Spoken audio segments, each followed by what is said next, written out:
Vamos aproveitar que os irmãos estão em pé. Vamos ler aqui o texto da Palavra de Deus, que será ministrado nesta manhã. Está em Lucas, no capítulo 7, a partir do versículo 36. As crianças, desculpa, irmãos, eu esqueci aqui que tem que chamar as crianças. Venham as crianças aqui, então.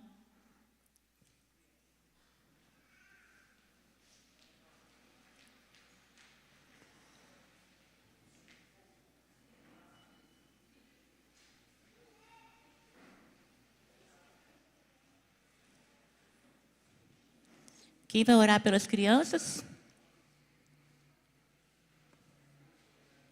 Irmã Thaís.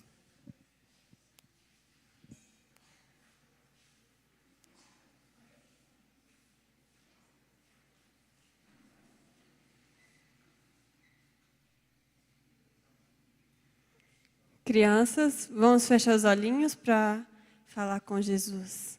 Senhor Deus e Pai, nós agradecemos, Senhor, por cada criança que está aqui, Senhor Jesus. Essa geração é do Senhor, Pai. Que elas cresçam no temor, na graça do Senhor. Que as palavras do Senhor sejam uma verdade nos corações, Senhor Deus. Para que elas jamais desviem dos teus caminhos, Pai. Encham elas, Senhor Deus, com o teu poder, com a tua unção. Gera no coração delas experiências com o Senhor que vão marcar a história delas, Senhor Jesus. Visita os pais com sabedoria, com graça, com direcionamento, Senhor Deus. Livra essas crianças do mal, Senhor Jesus.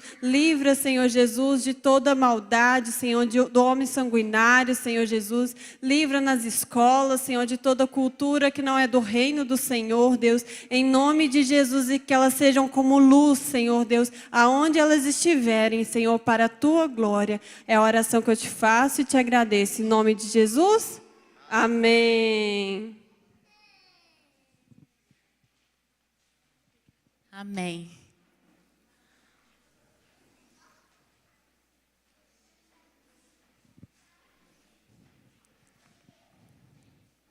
Irmãos, Evangelho de Lucas, capítulo 7. Nós vamos ler do versículo 36 até o versículo 50. É um texto um pouquinho extenso, mas é importante ler toda a palavra. Amém? Diz assim: convidado por um dos fariseus para jantar, Jesus foi à casa dele e reclinou-se à mesa. Ao saber que Jesus estava comendo na casa do fariseu, certa mulher daquela cidade, uma pecadora, trouxe um frasco de alabastro com perfume e se colocou atrás de Jesus a seus pés. Chorando, começou a molhar-lhe os pés com suas lágrimas. Depois os enxugou com seus cabelos, beijou-os e os ungiu com perfume. Ao ver isso, o fariseu que o havia convidado disse a si mesmo: se este homem fosse profeta, saberia quem nele está tocando e que tipo de mulher ela é, uma pecadora. Então lhe disse Jesus: Simão, tenho algo a lhe dizer. Dize, mestre, disse ele. 2 homens deviam a certo credor. Um lhe devia 500 denários e o outro 50. Nenhum dos dois tinha com que lhe pagar. Por isso, perdoou a dívida a ambos. Qual deles o amará mais? Simão respondeu: suponho que aquele a quem foi perdoada a dívida maior. Você julgou bem, disse Jesus. Em seguida, virou-se para a mulher e disse a Simão: vê esta mulher? Entrei em sua casa, mas você não me deu água para lavar os pés. Ela, porém, molhou os meus pés com suas lágrimas e os enxugou com seus cabelos. Você não me saudou com um beijo, mas esta mulher, desde que entrei aqui, não parou de beijar os meus pés. Você não ungiu a minha cabeça com óleo, mas ela derramou perfume nos meus pés.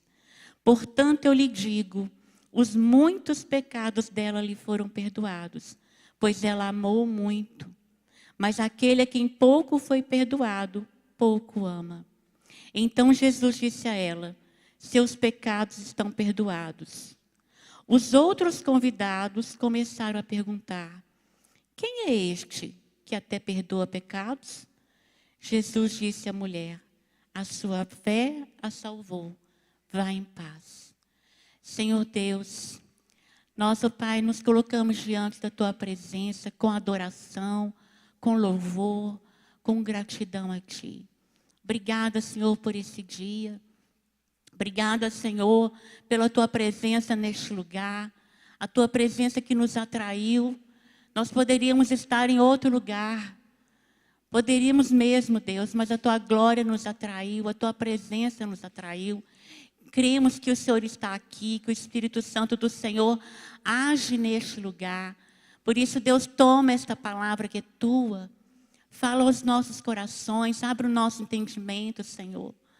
Em nome de Jesus, quebra barreiras, rompe grilhões, correntes, que as cadeias caiam nesta manhã. Abre mesmo, Deus, o nosso entendimento, Pai. Todo sofisma, Senhor, tudo que se levante contra o conhecimento de Deus, caia por terra no nome de Jesus.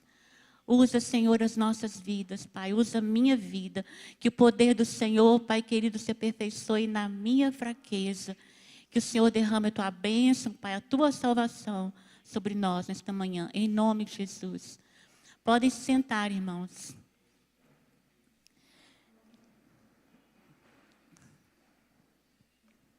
Irmãos, é uma surpresa, né? Estar aqui nesta manhã para ministrar a palavra do Senhor. E como Deus nos surpreende, né? Como Ele tem sido gracioso conosco, né? Então, eu glorifico muito a Deus nesta manhã por essa oportunidade. Eu creio que Ele vai falar profundamente aos nossos corações. Creio que vocês já conhecem esse texto, né? Que é bastante lido, né? Bastante conhecido mesmo, mas Deus tocou meu coração através dele, né? E eu sempre fiquei muito impressionada com a atitude de certas mulheres, né? Que chegaram diante de Jesus e se prostraram mesmo diante dele e derramaram perfume nos pés de Jesus e molharam os pés de Jesus com as lágrimas e secaram com os cabelos, né? Não é só esta história que tem aqui na Bíblia falando que mulheres fizeram isso com Jesus, né? Mas essa história que está aqui, ela é contada apenas no Evangelho de Lucas. Não aqui não se trata da Maria, né? Maria Madalena ou Maria, irmã de Lázaro, né? Essa história aqui é única aqui no Evangelho. Aqui fala de uma mulher pecadora, né? Então, a palavra que fala sobre Maria, que ungiu os pés de Jesus, é outra, era outro contexto, eram outras pessoas, era outro lugar, né? Essa história é contada em Mateus 26, Marcos 14, e, se não me engano, João 12, né? Fala de outra mulher, que se chamava Maria, e que estava em Betânia. Aqui, provavelmente, isso aconteceu na cidade de Naim. Então, é outro contexto, outras pessoas estavam presentes lá. E aqui fala que um fariseu convidou Jesus para jantar na casa dele. Eu queria, assim, antes de começar mesmo a aprofundar nisso, eu queria ver com os irmãos o que estava acontecendo, qual que era o contexto, né, nessa ocasião.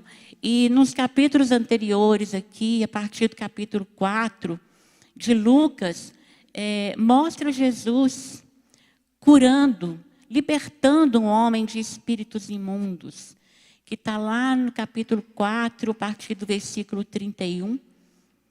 Ele estava em Cafarnaum, na Galileia, na sinagoga, e aparece um homem possesso de espíritos imundos, e Jesus, com uma palavra, expulsou aquele espírito, né? E Jesus, caminhando por várias cidades, ele vai curando várias doenças. E ele cura a sogra de Pedro, que também está no capítulo 4, a partir do versículo 38. E depois da cura de Pedro, muitas pessoas doentes vieram até ele para serem curadas, né?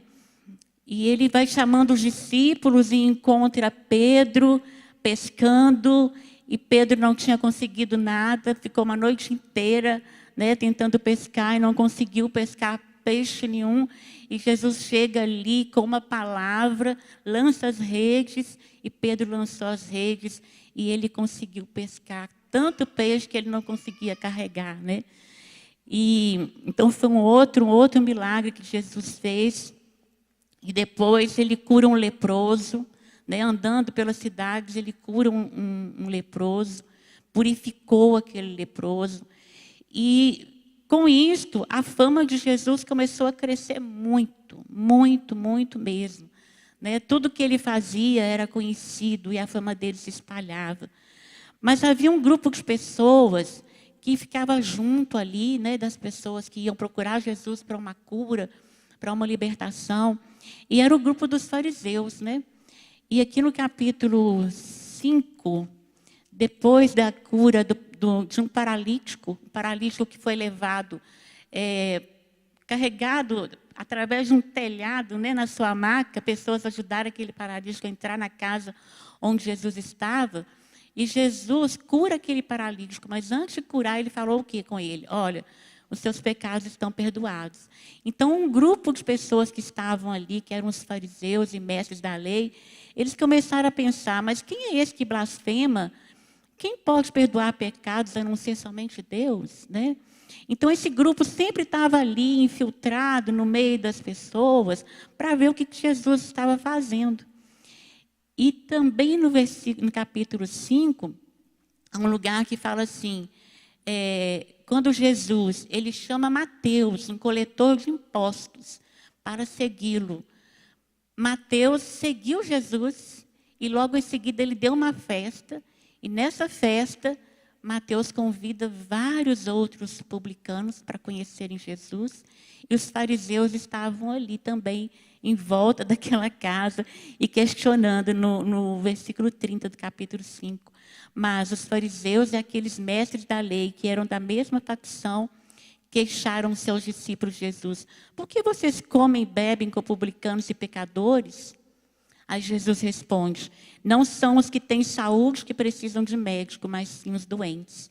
Eu vim chamar justos, não vim chamar justos, mas pecadores ao arrependimento. E logo em seguida eles começam a interrogar Jesus acerca do jejum.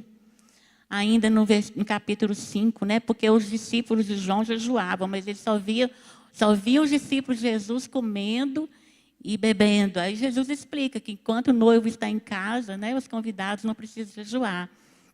E depois eles questionam Jesus a respeito do sábado, porque logo em seguida Jesus curou um homem de mão atrofiada num sábado. Aí os fariseus e os mestres da lei estavam ali procurando motivo para acusar Jesus. Por isso observavam atentamente para ver se ele iria curar aquele homem no sábado. Mas Jesus sabia o que eles estavam pensando. E os fariseus ficaram furiosos e começaram a discutir entre si o que poderiam fazer contra Jesus. E depois, seguindo para a cidade de Naim, Jesus ressuscita o filho de uma viúva. Esse filho, o único filho de uma viúva, quer dizer, ela já tinha perdido o marido, aí ela perde o filho, estava ali seguindo o enterro, aquele cortejo. Jesus chega lá, fala para aquela mulher, não chore, não chore. Ele se compadeceu dela e ele ressuscita aquele jovem e entrega para sua mãe. E nesse dia todos ficaram cheios de temor e louvavam a Deus. E disseram assim, olha, um grande profeta se levantou entre nós. E diziam eles, Deus interveio em favor do seu povo. Essas notícias sobre Jesus espalharam-se por toda a Judéia e regiões circunvizinhas. Esse era o contexto aqui. E Lucas, o evangelista Lucas, apresenta Jesus como Messias, como o rei de Israel, e como aquele que veio para salvar os pobres, os oprimidos, os marginalizados pela sociedade, os rejeitados. E é isso que a gente vê acontecendo aqui, olha, ao longo desses primeiros capítulos do Evangelho de Lucas. É Jesus curando, Jesus libertando, Jesus salvando os oprimidos, ressuscitando mortos. Ressuscitando mortos. E a fama dele foi crescendo. Ele foi ficando muito popular e foi reconhecido como um profeta. Como um profeta. E os fariseus estavam sempre em torno dele, observando, querendo ver o que ele estava fazendo, se ele realmente era o Filho de Deus, se ele não era o Filho de Deus. E aqui diz que um fariseu convidou Jesus para jantar na sua casa. Entendem o contexto, a situação? Aqui nós temos um fariseu e nós temos uma mulher pecadora.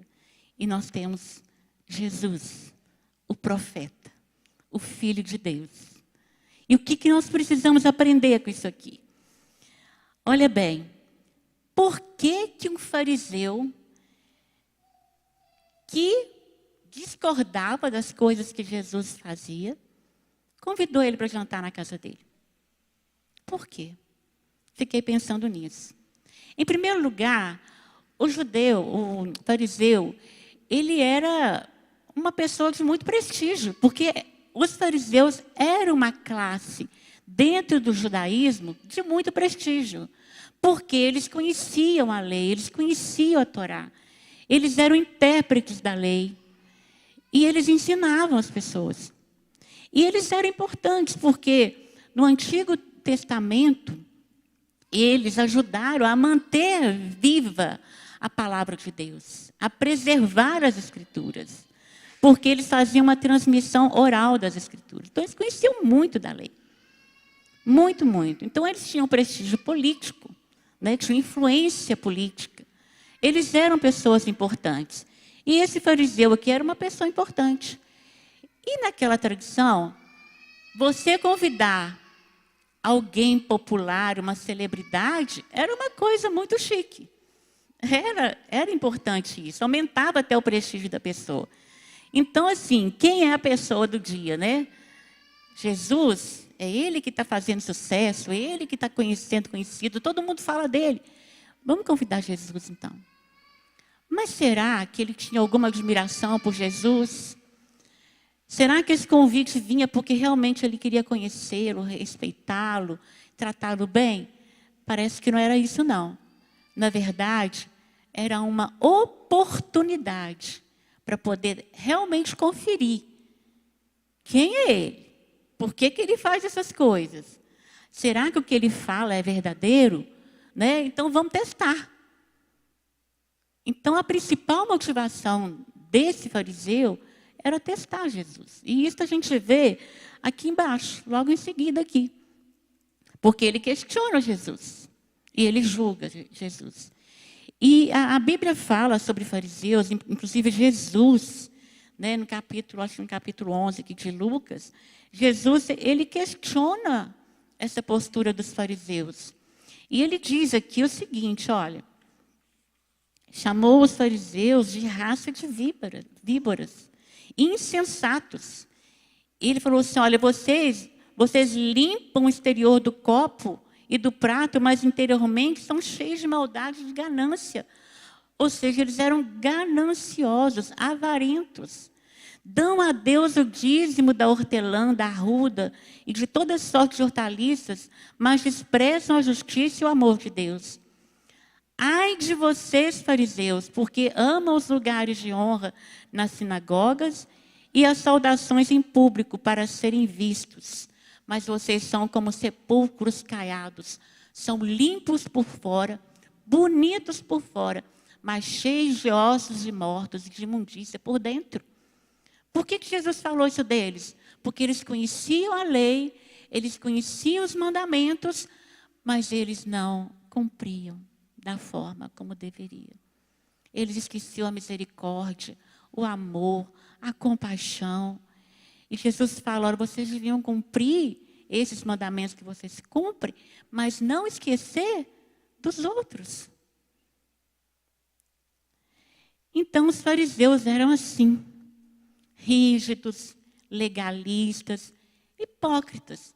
Porque aquilo que fala uma coisa e faz outra, é hipócrita. Age com hipocrisia. E Jesus chamou eles de hipócritas. E Jesus falou assim com as multidões, olha, vocês façam tudo o que eles dizem, porque o que eles dizem está certo. Mas vocês não façam o que eles fazem. O que eles praticam, vocês não façam. E eles queriam alta posição. Eles davam esmolas para serem vistos. Lembra quando Jesus fala assim, olha, quando você der esmola, que a sua mão direita não saiba o que fez a outra mão, a esquerda. Não precisa falar para ninguém. Quando você jejuar, não precisa ficar com o rosto abatido. Eu estou jejuando, tem tantos dias, 24 horas sem comer. Não. Quando vocês forem orar, não precisa ir para a praça, ficar falando alto, mostrando para todo mundo que você ora. Entra no teu quarto, fecha a porta, fala com seu pai que está em secreto. Sabe, Jesus estava ensinando essas coisas porque os fariseus, eles faziam assim. E era um fariseu chamando Jesus para entrar na casa dele. E Jesus entrou na casa dele. E diz a palavra que Jesus entrou e se reclinou à mesa. Tinha uma mesa posta, tinha um jantar, tinha um banquete ali para Jesus. E olha bem, queridos, um banquete.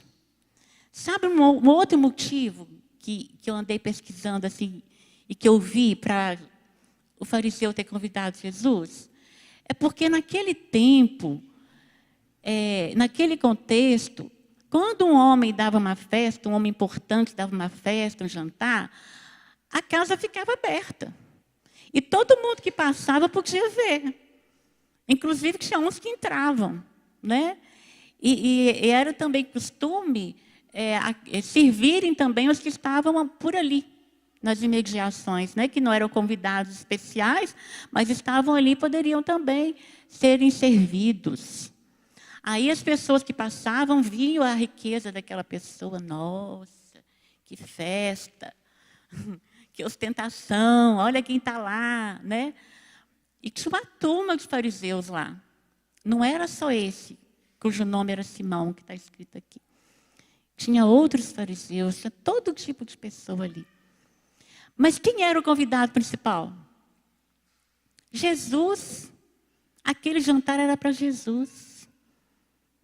E sabe qual que era o costume? Naquele tempo, ali na Palestina, quando alguém convidava uma pessoa importante, sabe o que tinha que fazer? O que você faz quando você convida alguém para ir na sua casa? Nós, mineiros, a gente tem um jeito muito especial de receber. Não temos? Acho que sim, nós somos acolhedores, hospitaleiros, né? Então, você sabe que alguém que você gosta vai na sua casa, você vai preparar tudo. Né? Você fica sabendo com antecedência, então você vai preparar, você vai deixar a casa limpinha, você vai colocar a melhor toalha de mesa que você tem, vai tirar a melhor louça, serve um cafezinho, um pão de queijo, não é assim?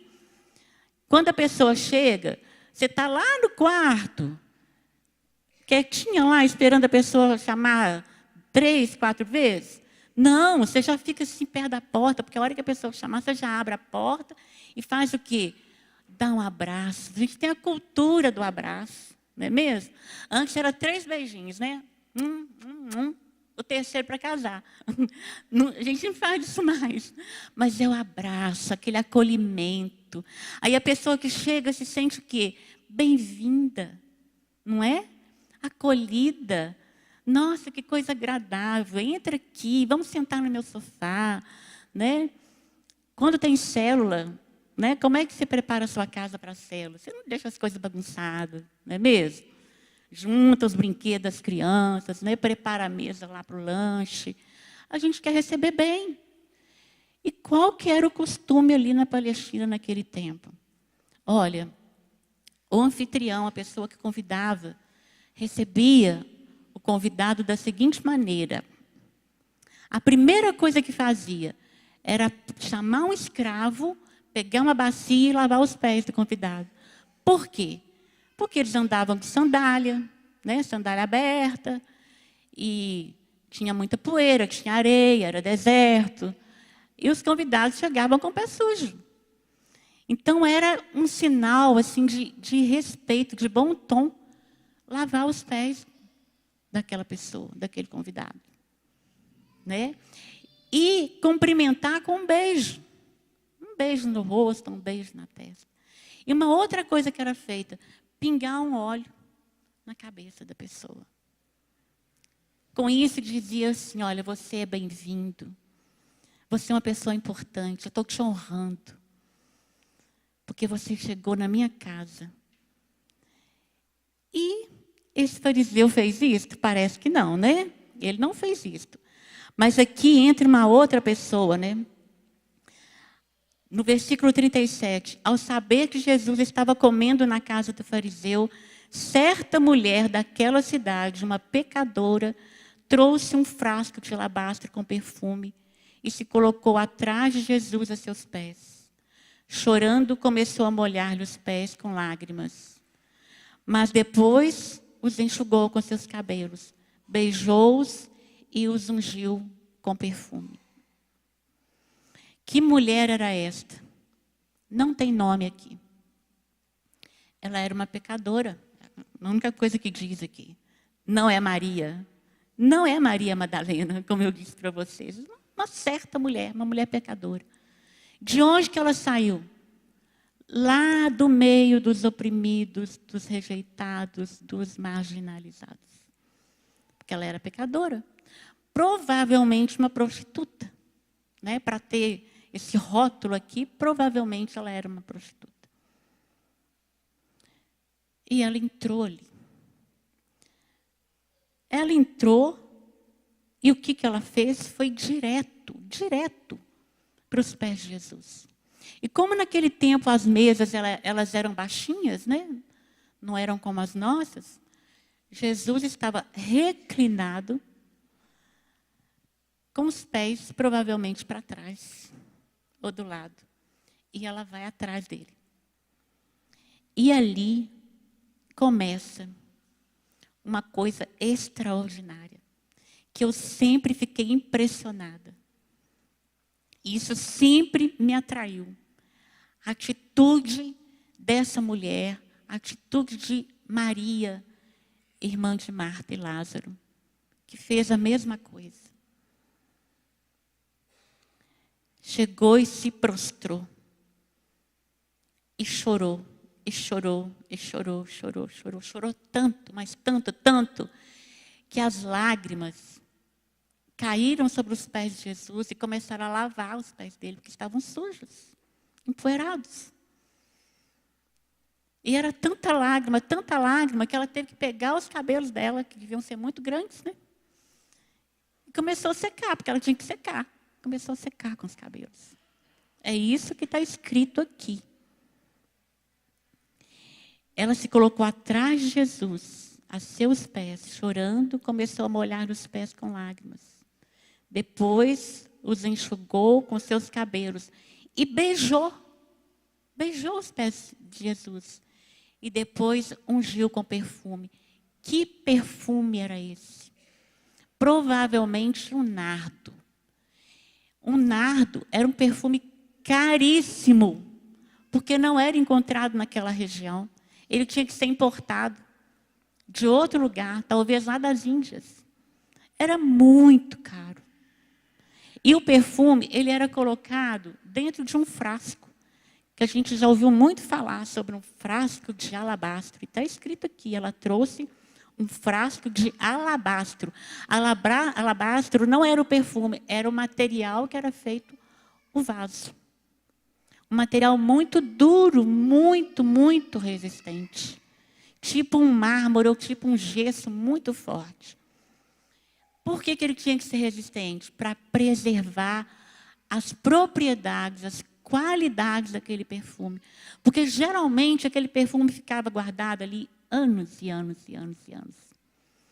Porque aquela mulher tinha uma ocasião própria para usar aquele perfume. Ela não ia usar todo dia, igual a gente faz com o nosso perfume, né, em casa. A gente abre, tira a tampinha, usa, fecha. Não. Se abrisse, ele tinha que ser todo usado de uma vez. E dizem também, né, que as virgens, elas guardavam um perfume desse para derramar no dia do casamento. Era uma coisa muito preciosa que essa mulher tinha. Para que ela usava isso, não sabemos, né? A Bíblia não fala. Provavelmente para atrair os homens, talvez, não sabemos. Mas o que a gente sabe é que aquilo era muito valioso e muito caro. E para ela ter derramado esse perfume nos pés de Jesus, ela teve que primeiro quebrar aquele vaso. E ele ficava inutilizável. Não era utilizado mais. Mas ela quebrou. Sabe o que eu vejo aqui, irmãos? Uma verdadeira adoração. Essa mulher adorou Jesus. Ela chegou ali, adorou Jesus. Ela sabia o que é adorar Jesus. E provavelmente ela estava lá, no meio da multidão, quando Jesus estava curando aquele leproso, quando Jesus curou aquele homem de mão ressequida, atrofiada. Quando Jesus expulsou os demônios daquele homem que estava na sinagoga. Quando Jesus ressuscitou o filho da viúva. Quando Jesus pregava as boas novas aos pobres, porque foi para isso que ele veio, para pregar boas novas aos pobres, para salvar os perdidos, para consolar aqueles que choram. Provavelmente ela estava lá. E ela viu Jesus fazendo todas essas coisas. Ela ouviu as palavras de Jesus. E essa mulher foi transformada por isso. Glória a Deus. Se ela estava ali adorando, é porque ela já tinha sido transformada. Aquilo era uma resposta, meus amados, do que Jesus tinha feito na vida dela. Uma resposta. O que é adoração? Adoração não é música. Quando a gente ouve uma música, ela nos conduz, ela nos eleva, ela nos aproxima, né, mais de Deus, as palavras que a gente ouve na música, né? Quem já pisou no Santo dos Santos em outro lugar não sabe viver. A gente consegue expressar talvez aquilo que a gente não tem como expressar. A música expressa por nós. Mas a adoração não é música. Não tinha música aqui. Pelo menos não está narrando aqui que tinha música. Mas essa mulher adorava. Pura adoração, queridos. Porque a adoração é uma resposta de gratidão, de amor àquilo que o Senhor fez na nossa vida. Porque Ele é um Deus que transforma histórias. E a história daquela mulher foi transformada. É adoração. E adoração, meus amados, não é uma coisa de um lugar, não é uma coisa de um momento. A gente não precisa vir aqui para adorar. Nós adoramos aqui na igreja, sim. Mas a gente não precisa estar aqui para adorar o Senhor. Porque a adoração, ela flui de dentro. Ela flui de dentro. E às vezes ela flui em forma de lágrimas, e lágrimas, e lágrimas, e lágrimas. É estar realmente prostrado diante dos pés do Senhor. E derramar, derramar, derramar. Porque o Senhor conhece coração, queridos. O Senhor conhece coração. E às vezes a gente não precisa falar nada. É só uma atitude. E ela, com a sua atitude, ela criou ali um ambiente de adoração. Se adoração não é um lugar, é um ambiente. Sabe que aquela mulher samaritana, que também não tem o nome dela na Bíblia, né? Ela perguntou para Jesus, onde que é o lugar para adorar? Porque em Samaria nós aprendemos que é tal lugar, mas dizem que é Jerusalém. E o que Jesus falou com ela? Não importa o lugar, não. Importa que os verdadeiros adoradores adorem ao Senhor em espírito e em verdade. São esses o que Deus procura. Em espírito, porque Deus é espírito, é algo de dentro. É o seu espírito com o espírito de Deus. Em verdade, porque é uma adoração para o Deus verdadeiro. Só há um Deus verdadeiro. Apenas um Deus verdadeiro. E é somente a Ele que nós devemos adorar. E quem não conhece esse Deus verdadeiro, está adorando também, mas está adorando outra coisa. Porque desde que o homem existe, ele adora alguma coisa. Se ele não tiver alguma coisa para adorar, ele faz um objeto e adora aquele objeto. Ele pega até um copo e fala, esse copo é meu Deus, eu vou adorar ele.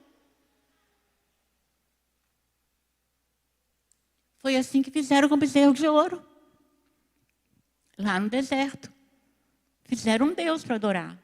Porque o homem, ele adora alguma coisa. E a gente tem que pensar o que a gente está adorando.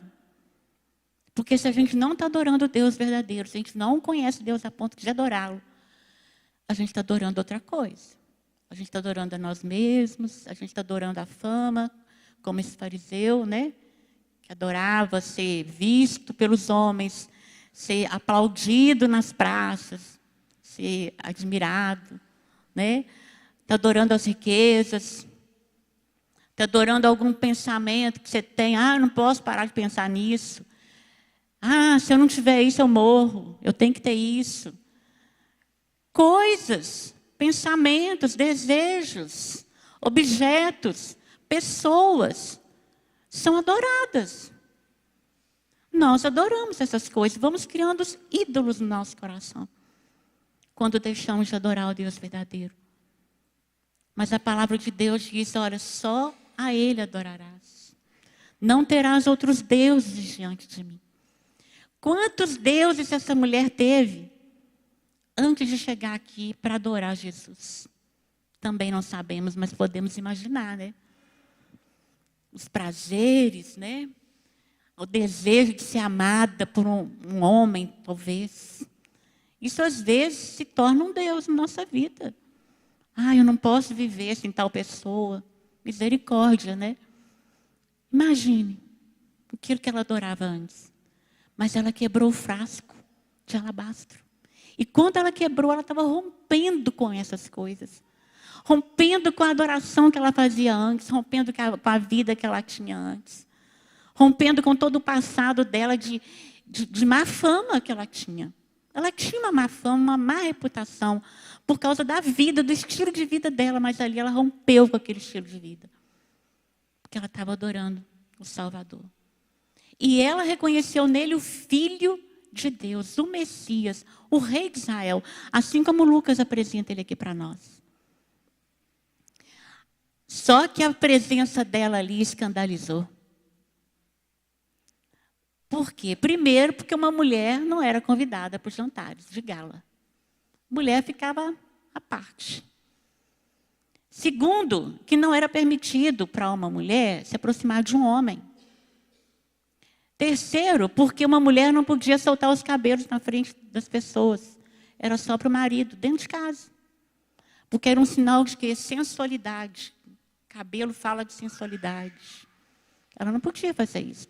E todos conheciam aquela mulher naquela cidade, por causa do pecado dela.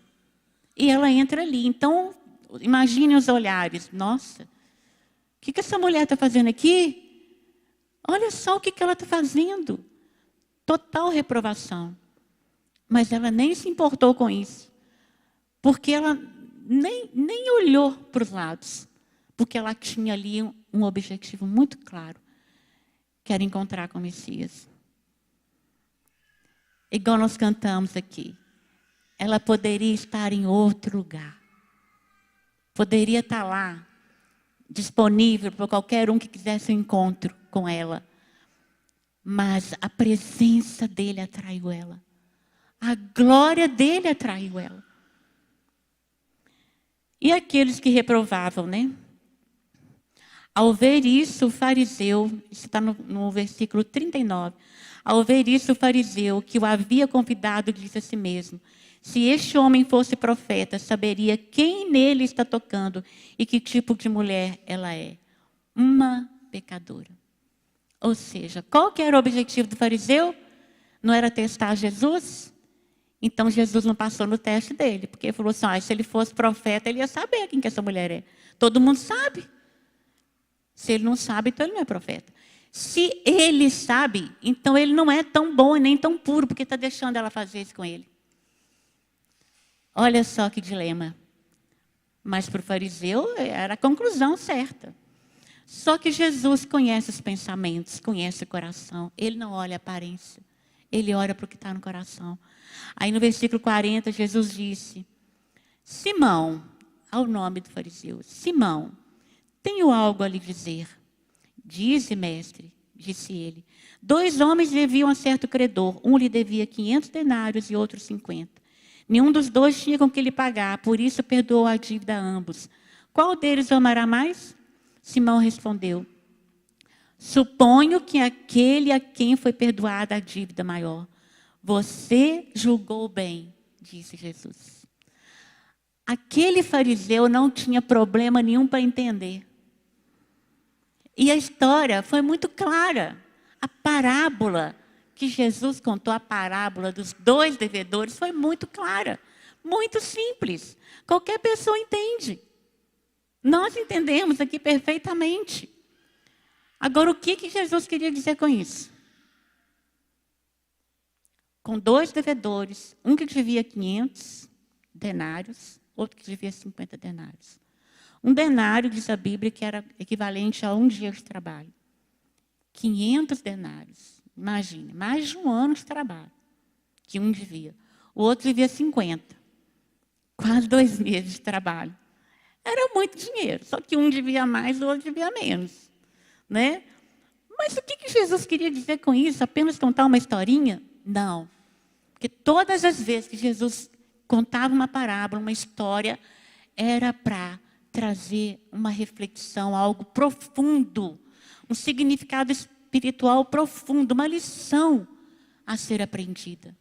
Aí Jesus continua falando assim, olha, no versículo 44. Em seguida, virou-se para a mulher e disse a Simão, vê esta mulher?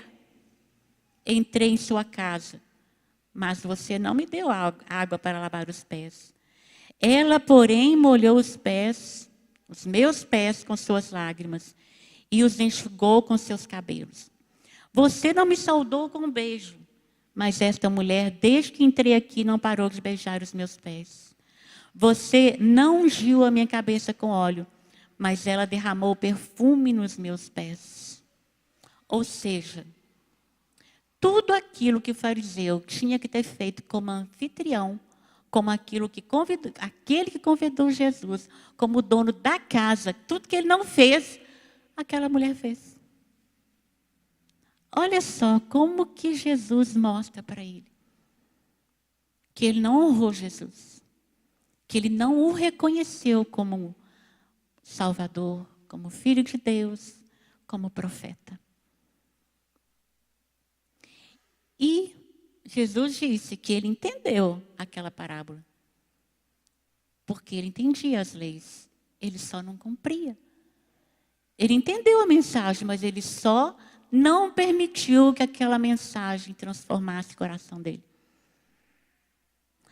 Aí, por isso, Jesus vem e fala assim, olha, 47, versículo 47. Portanto, eu lhe digo, os muitos pecados dela lhe foram perdoados, pois ela amou muito. Mas aquele a quem pouco foi perdoado, pouco ama. Então, o que Jesus queria dizer com aquela parábola? Ele não estava falando de dinheiro, não. Ele usou o dinheiro como uma ilustração. Ele estava falando de pecado. A dívida é o pecado. E ele diz, olha, aquele que devia mais, que foi mais perdoado, então aquele é o que mais amou. Aquele que foi mais perdoado, a dívida maior, aquele devedor, ele vai ter mais gratidão, vai ter mais afeto por aquela pessoa que perdoou. Coloque-se no lugar de um devedor desse aí. Se tem uma dívida grande, não tem como pagar. Vamos trazer para a nossa realidade. Alguém já esteve nessa situação? Saber que está endividado, saber que tem que pagar, mas não tem dinheiro para pagar. Aí a pessoa, né, para quem você está devendo, chega e fala assim, olha, não precisa pagar não. Te perdoo, pode, fica tranquilo, vai em paz. Como que eu vou ficar? Nossa, que alegria! Essa pessoa me livrou da dívida, tirou um peso de cima de mim. Não é assim? Todas as vezes que eu olhar para essa pessoa, eu vou lembrar disso. Puxa vida, olha o que ela fez por mim, gente. Eu não tinha como pagar. O que a gente mais vê é a cobrança, né? A gente não vê muitas pessoas perdoando dívida, mais dívida alta. A gente vê muita cobrança, cobrança, cobrança. Mas nesse caso aqui, não. Houve perdão da dívida. E essa dívida é o pecado. Queridos, o nosso pecado gerou uma dívida que nós jamais poderíamos pagar. Nunca poderíamos pagar. Por isso foi preciso que Jesus viesse para pagar por nós. E o fariseu achava que se ele cumprisse toda a lei, estava pago. 613 mandamentos. Já pensou? Ele teria como cumprir isso? Não. Impossível. Impossível. Ele ia tropeçar num ou no outro mandamento. Porque desde que Adão pecou, nós temos herança do pecado em nós. E essa mulher tinha muitos pecados. Foi Jesus que falou aqui, ó. Os muitos pecados dela foram perdoados. A dívida dela era enorme. Enorme. Ela não tinha como pagar. Impossível para ela pagar. Mas Jesus pagou por ela. E Jesus mostra aqui, olha, para Simão, que ele sabia quem era aquela mulher assim. Porque Simão falou assim, ele não sabe quem é essa mulher, se ele soubesse, né?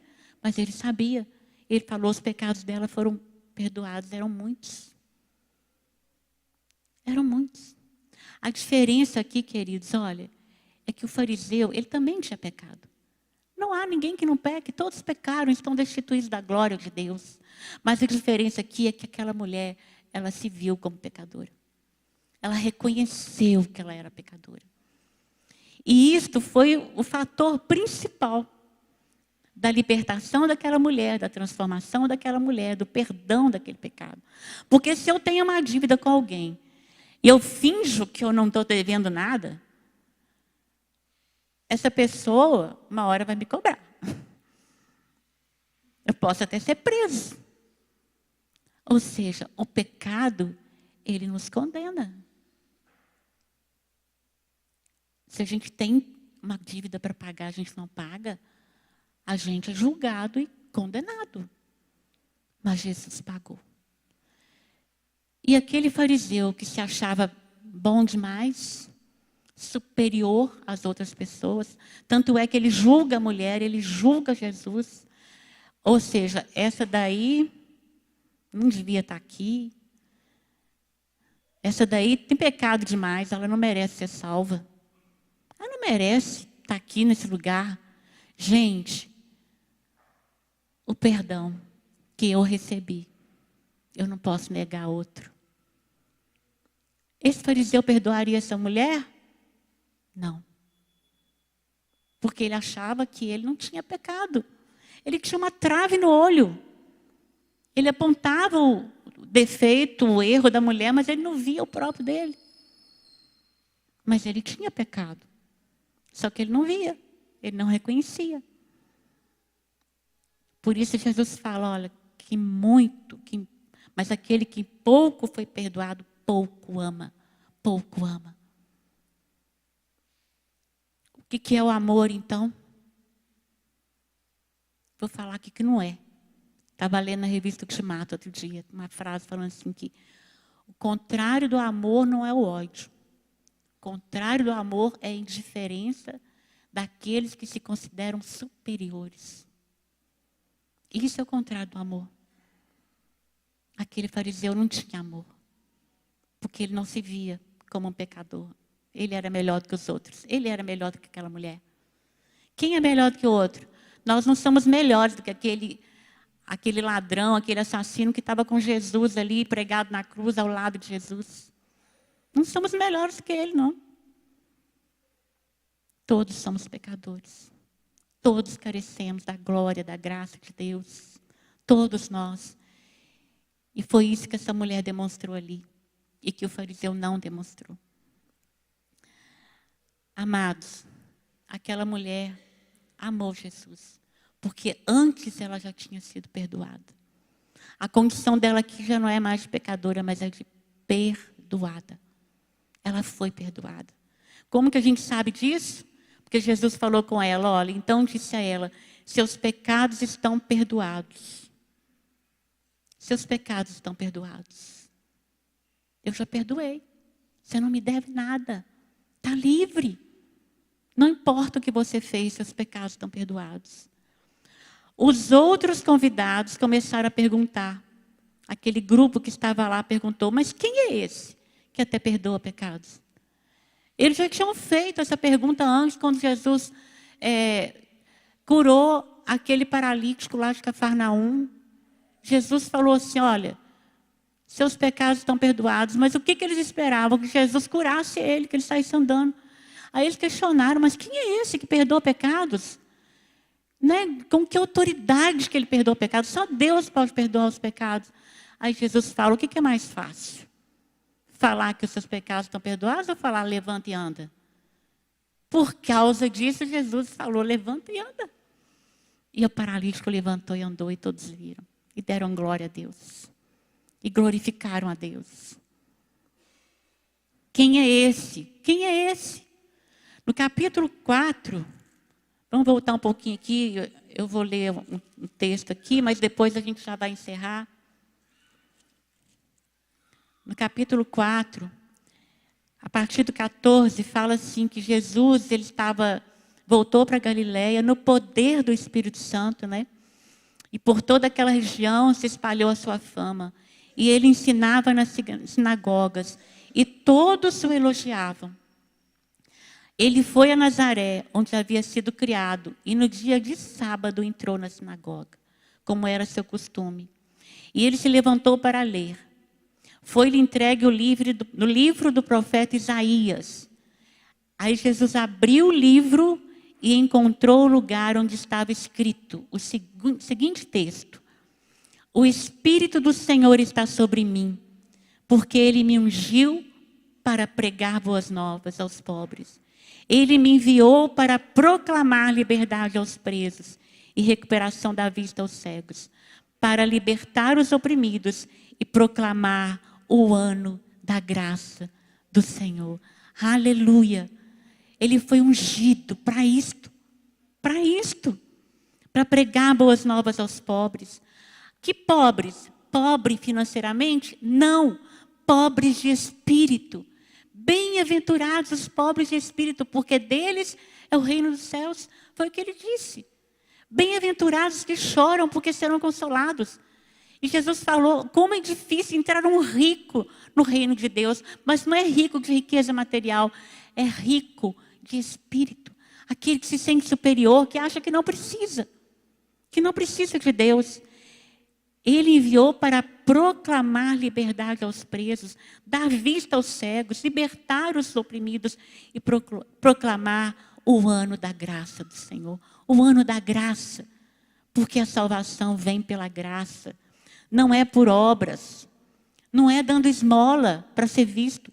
Dar esmola é algo que nós temos que fazer, ajudar o próximo é algo que nós temos que fazer, mas não é para sermos vistos, não é para ter destaque. Essa mulher nem nome tinha aqui, pecadora. O centurião que Jesus curou o servo dele, qual é o nome do centurião? Não sabemos. A mulher cananeia, qual é o nome dela? Não sabemos. Essa viúva da cidade de Naim, como ela se chamava? Não sabemos. Importa? Não importa. Importa o que Jesus fez na vida deles. É isso que importa. Que ele cresça e que eu diminua. Também, queridos, olha, não é só conhecer isso aqui, ler, saber os versículos de cor, saber onde estão os textos. Não, tem que praticar. Não basta fazer parte de uma comunidade. Tem que se envolver. Se envolver. Não basta você ter nascido num lar evangélico, num lar cristão. Você precisa se arrepender dos seus pecados, confessar os seus pecados para ser salvo. Não é por obras, é pela graça, por meio da fé. Por meio da fé. E Jesus fala, olha, a sua fé a salvou, vá em paz. Vá em paz. É o que nós temos, queridos, quando nós recebemos perdão de Deus. A paz. A paz de Deus enche nosso coração. E nós temos paz com Deus. E nós temos paz com as pessoas. Porque Jesus, ele deu um mandamento, o maior mandamento. Qual que é o maior mandamento? Amar o Senhor teu Deus de todo o seu coração, de toda a tua alma, de toda a tua força. E ao próximo como a si mesmo. Quando eu amo, eu perdoo. Eu não guardo rancor no meu coração contra o meu próximo. Eu não aponto ele, eu não acuso ele. Eu não julgo ele. Eu sou como ele, carente de perdão. E se eu recebi, eu não posso negar. Os fariseus conheciam esse mandamento, mas eles não cumpriam. Não tinham o verdadeiro amor a Deus. E não tinham o verdadeiro amor ao próximo. Eu gostaria de ler com vocês, eu vou pedir para os meninos projetarem aí, para a gente terminar, uma música que eu ouvi há muitos anos atrás e ela sempre falou muito ao meu coração. Porque ela fala exatamente quem é Jesus. Quem é esse? Quem é esse que pode acalmar a tempestade? Quem é esse que perdoa pecados? Quem é esse que ressuscita os mortos? Quem é esse? Pode projetar aí, irmão?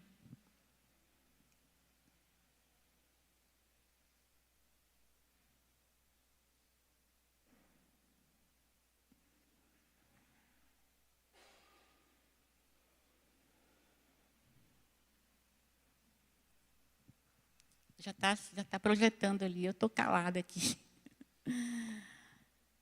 Eu não sei se vocês conhecem essa música do Diante do Trono, a gente não vai cantar ela, mas eu vou ler aqui. Vocês acompanhem ali.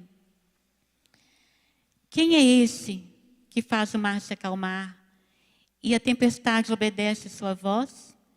Quem é este que anda sobre as águas e por onde passa tudo pode transformar? Quem é este que todas as coisas pode ver e o coração do homem pode sondar? Quem é este que cura as doenças e o corpo e a alma pode restaurar? O seu nome é Jesus, o Filho de Deus. Morreu na cruz em meu lugar, mas a morte venceu e ressuscitou. Igual ao meu Deus não há. O meu Deus é um Deus de milagres. Não há limites para o seu poder agir. Realiza o impossível. Para ele nada é tão difícil. E o maior milagre já operou em mim. E o maior milagre quer operar em ti. Quem é este que fecha a boca dos leões e na fornalha ardente pode passear? Quem é esse que ressuscita os mortos e uma nova vida faz o homem experimentar? Quem é este que abre as portas das prisões e ali em liberdade faz seus servos caminhar? Quem é esse que diz, venho sem demora para minha amada noiva buscar? O seu nome é Jesus, o Filho de Deus. Morreu na cruz em meu lugar, mas a morte venceu e ressuscitou. Igual ao meu Deus não há. O meu Deus é um Deus de milagres. Não há limites para o seu poder agir. Realiza o impossível. Para ele nada é tão difícil. E o maior milagre já operou em mim. E o maior milagre quer operar em ti. Amém?